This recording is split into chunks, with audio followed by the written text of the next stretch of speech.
He moved more than 175,000 troops, military equipment, and positions along the Ukrainian border. He moved blood supplies into position and built a field hospital, which tells you all you need to know about his intentions all along. He rejected every good faith effort the United States and our allies and partners made to address our mutual security concerns through dialogue to avoid needless conflict and avert human suffering. For weeks, we have been warning that this would happen.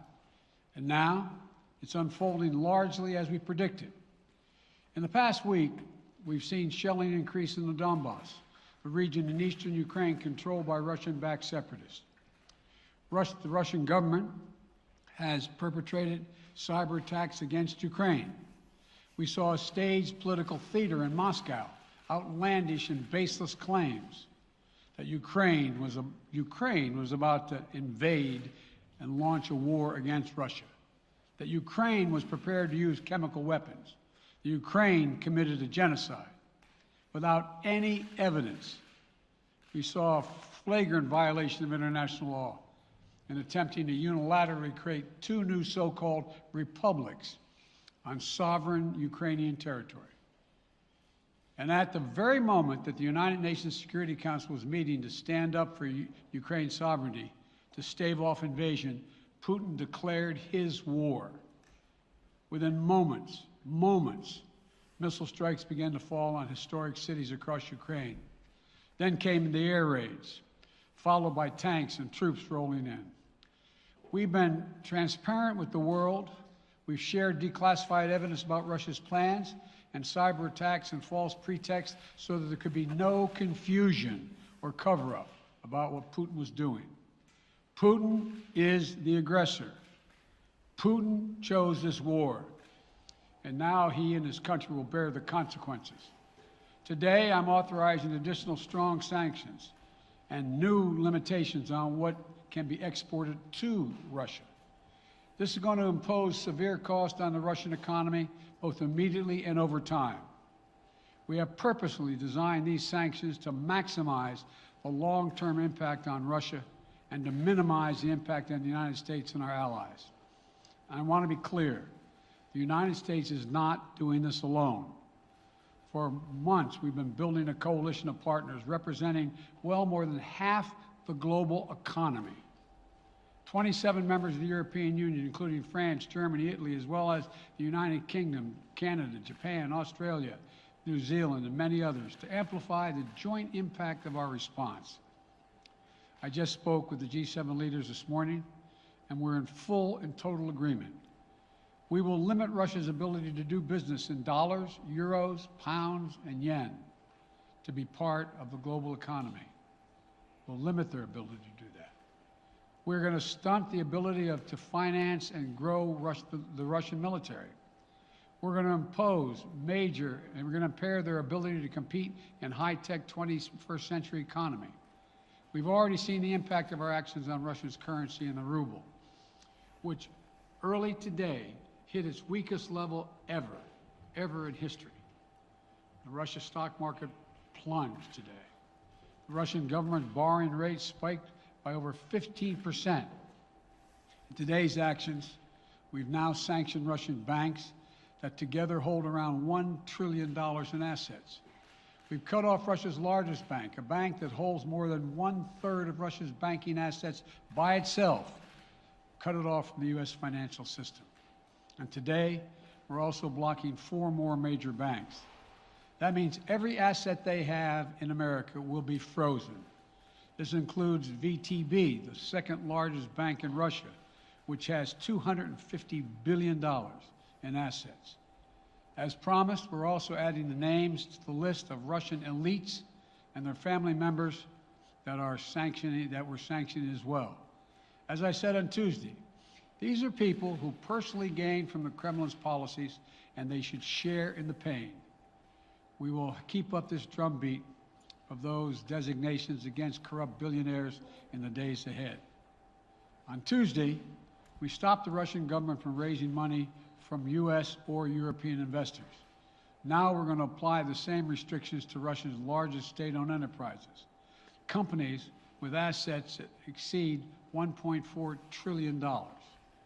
Some of the most powerful impacts of our actions will come over time as we squeeze Russia's access to finances and technology for strategic sectors of its economy and degrade its industrial capacity for years to come. Between our actions and those of our allies and partners, we estimate that we'll cut off more than half of Russia's high-tech imports. It will strike a blow to their ability to continue to modernize their military. It will degrade their aerospace industry, including their space program. It will hurt their ability to build ships, reducing their ability to compete economically. And it will be a major hit to Putin's long-term strategic ambitions. And we're preparing to do more. In addition to the economic penalties we're imposing, we're also taking steps to defend our NATO allies, particularly in the East. Tomorrow, NATO will convene a summit. We'll be there to bring together the leaders of 30 allied nations and close partners to affirm our solidarity and to map out the next steps we will take to further strengthen all aspects of our NATO alliance. Although we provided over $650 million in defensive assistance to Ukraine just this last year, let me say it again. Our forces are not and will not be engaged in the conflict with Russia in Ukraine. Our forces are not going to Europe to fight in Ukraine, but to defend our NATO allies and reassure those allies in the East. As I made crystal clear, the United States will defend every inch of NATO territory with the full force of American power. And the good news is, NATO is more united and more determined than ever. There is no doubt that the United States and every NATO ally will meet our Article 5 commitments, which says that an attack on one is an attack on all. Over the past few weeks, I ordered thousands of additional forces to Germany and Poland as part of our commitment to NATO. On Tuesday, in response to Russia's aggressive action, including its troop presence in Belarus and the Black Sea, I've authorized the deployment of ground and air forces already stationed in Europe to NATO's eastern flank allies, Estonia, Latvia, Lithuania, Poland, and Romania. Our allies have also been stepping up, adding the other allies, the rest of NATO, adding their own forces and capabilities to ensure collective defense. And today, within hours of Russia's unleashing its assault, NATO came together and authorized and activated an activation of response plans. This will enable NATO's high readiness forces to deploy and when and where they are needed to protect our NATO allies on the eastern boundaries of Europe. And now I'm authorizing additional U.S. force capabilities to deploy to Germany as part of NATO's response, including some of the U.S.-based forces that the Department of Defense placed on standby weeks ago. I've also spoken with Defense Secretary Austin and Chairman of the Joint Chiefs, General Milley, about preparations for additional moves should they become necessary to protect our NATO allies and support the greatest military alliance in the history of the world, NATO. As we respond, my administration is using the tools, every tool at its disposal to protect American families and businesses from rising prices at the gas pump. You know, we're taking active steps to bring down the cost, and American oil and gas companies should not exploit this moment to hike their prices to raise profits. You know, in our sanctions package, we specifically designed to allow energy payments to continue. We are closely monitoring energy supplies for any disruption. We've been coordinating with major oil producing and consuming countries toward our common interest to secure global energy supplies. We are actively working with countries around the world to elevate collective release from the strategic petroleum reserves of major energy consuming countries. And the United States will release additional barrels of oil as conditions warrant. I know this is hard and that Americans are already hurting. I will do everything in my power to limit the pain the American people are feeling at the gas pump. This is critical to me. But this aggression cannot go unanswered. If it did, the consequences for America would be much worse. America stands up to bullies. We stand up for freedom. This is who we are. Let me also repeat the warning I made last week.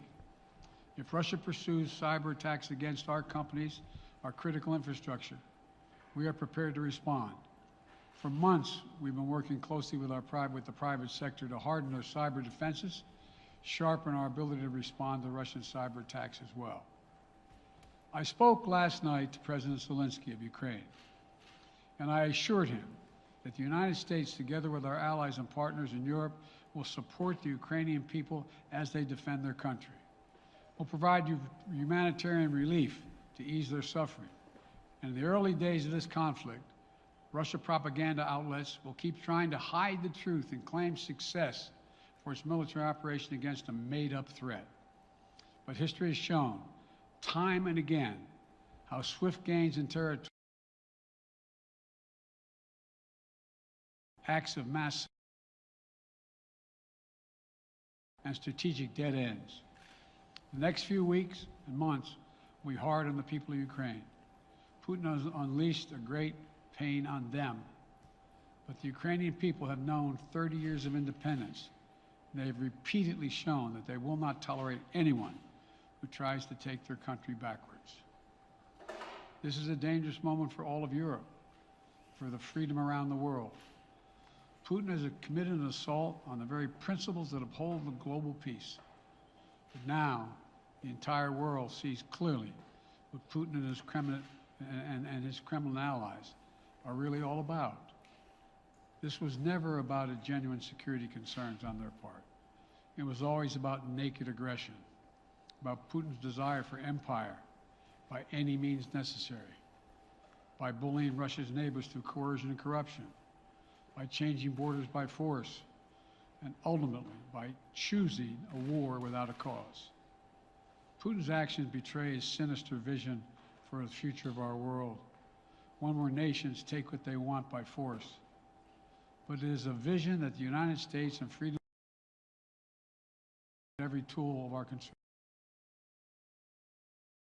allies and partners will emerge from this stronger, more united, more determined, and more purposeful. And Putin's aggression against Ukraine will end up costing Russia dearly, economically and strategically. We will make sure of that. Putin will be a pariah on the international stage. Any nation that countenances Russia's naked aggression against Ukraine will be stained by association. When the history of this era is written, Putin's choice to make a totally unjustifiable war on Ukraine will have left Russia weaker and the rest of the world stronger.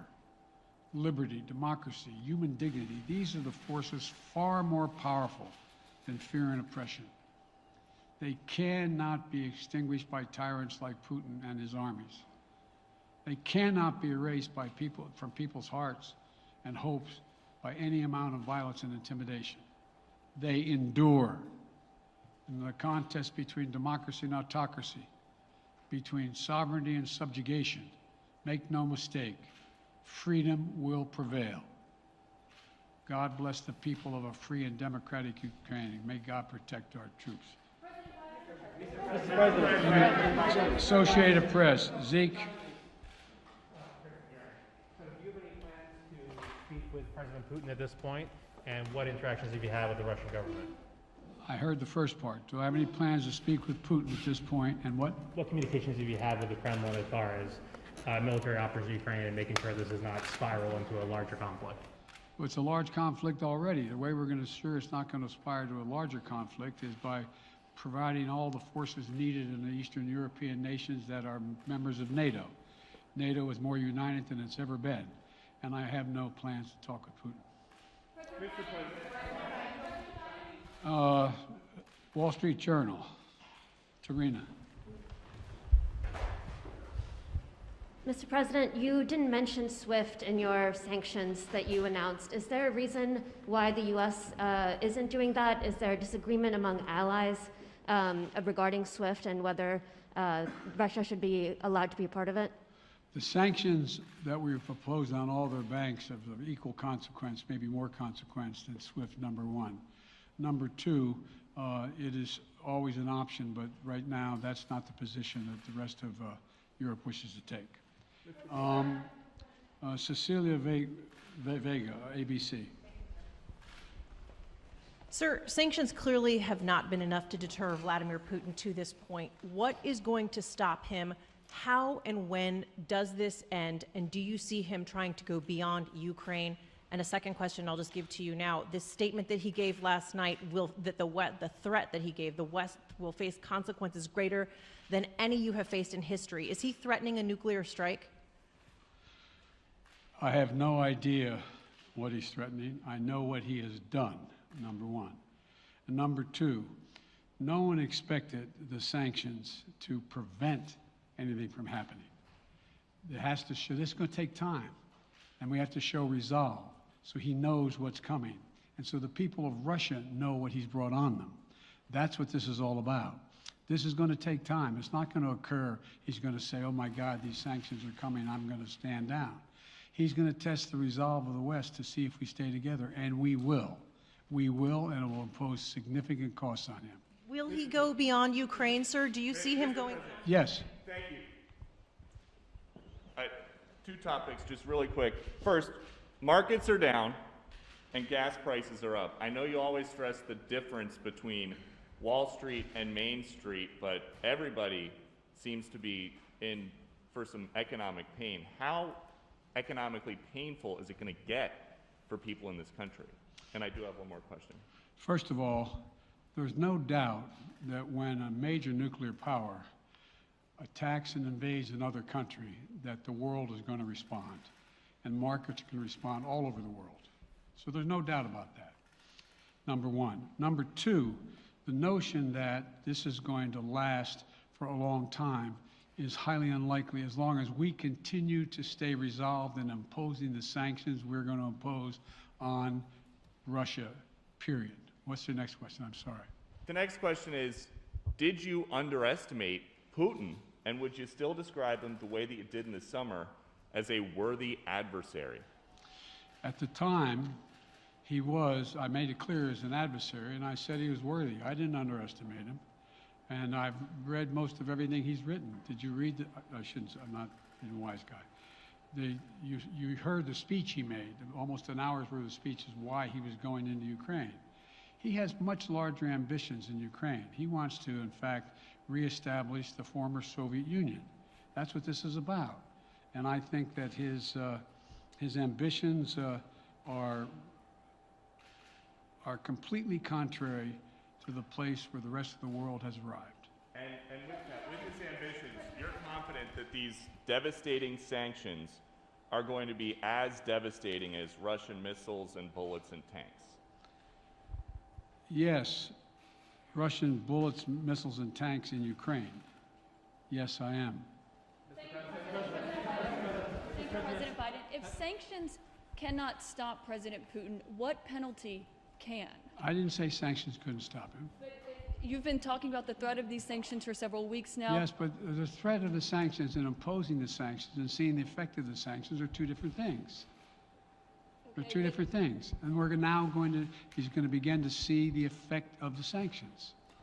And what will that do? How will that change his mindset here, given he's Because attacking it will so Ukraine as we weaken his speak? country that he'll have to make a very, very difficult choice as to whether to continue to move toward being a second-rate power or, in fact, respond. You said in recent weeks that big nations cannot bluff when it comes to something like this. You recently said that the idea of personally sanctioning President Putin was on the table. Is that a step that you're prepared to take? And if It's not a bluff, it's on the table. sanctioning President Putin? Yes. Why not sanction him today, sir? Mr. President? Why not sanction him today, sir? Mr. President, if I can, you detailed some severe and swift new sanctions today and said the impact it will have over time. But given the full-scale invasion, given that you're not pursuing disconnecting Russia from what's called SWIFT, the international banking system, or other sanctions at your disposal, respectfully, sir, what more are you waiting for? Specifically, with the sanctions we've imposed exceed SWIFT. The sanctions we imposed exceed anything that's ever been done. The sanctions we imposed have generated 2/3 of the world joining us. They are profound sanctions. Let's have a conversation in another month or so to see if they're working. Yes. Can I ask you about Zelensky? Sir, you spoke to Vladimir Zelensky yesterday, sir? What's the risk that we are watching the beginning of another Cold War, and is there now a complete rupture in U.S. and Russian relations? There is a complete rupture right now in U.S.-Russian relations if they continue on this path that they're on. And in terms of a Cold War, that depends. You have the vast majority of the rest of the world in total opposition to what he's doing, from Asia to South America to Europe to around the world. And so it's going to be a cold day for Russia. The idea, you don't see a whole lot of people coming to his defense. And are you, if I could follow up, sir, are you urging China to help isolate Russia? Are you urging China to help isolate Russia? I'm not prepared to comment on that at the moment.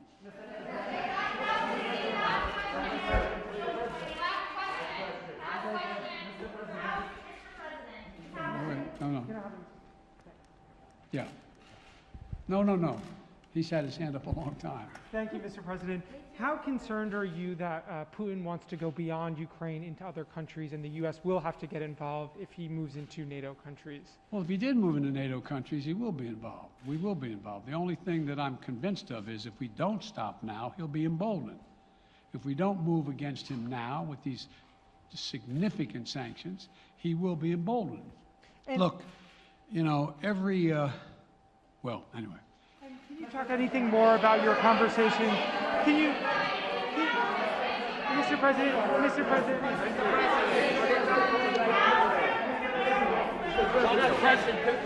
Why not sanction Putin directly today? I'm sorry, I can't hear you. Sir, India, which is a major defense partner of the United States, is India fully with you on the issue of Ukraine and Russia?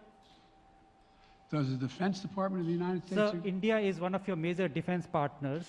Is India fully in sync with the United States on Russia? We're in consultation with India today. We haven't resolved that completely. One more question. Okay, thank you all very much. Thank you.